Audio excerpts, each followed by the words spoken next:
तो चलिए भारत के वक्फ बोर्ड से जुड़े इस बेहद दिलचस्प और विवादित विषय को आज डिकोड करते हैं।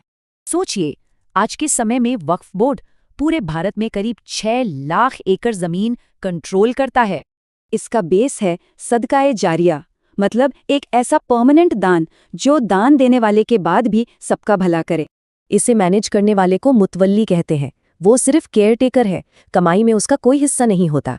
सुप्रीम कोर्ट का भी मानना है, once a Waqf always a वक्फ।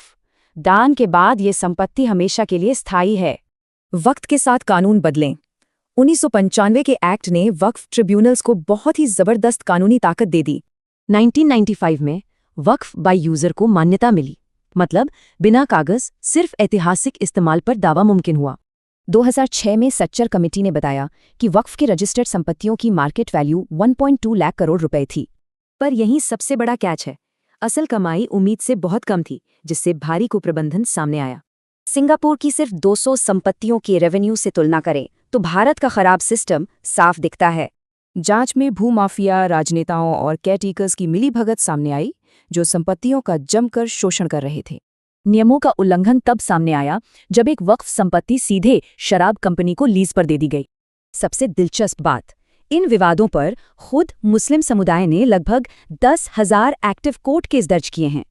इन्हीं सब समस्याओं को सुलझाने के लिए सरकार हाल ही में बहुचर्चित 2024 वक्फ बिल लेकर आई है।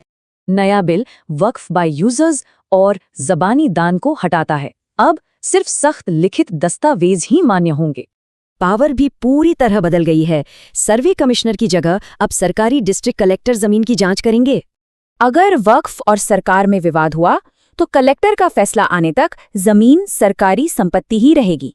साथ ही बोर्ड में गैर मुस्लिम सदस्य, महिलाओं की भागीदारी और सीएजी का सख्त ऑडिट बिल्कुल अनिवार्य होगा। हालांकि मुस्लिम समुदाय को इस पर ऐतराज है। वो इसे धार्मिक मामलों में सरकार की दखलंदाजी मानते हैं। तो अब जब कंट्रोल सरकार के पास जा रहा है, इन विशाल ऐतिहासिक संपत्तियों का भविष्य क्या होगा?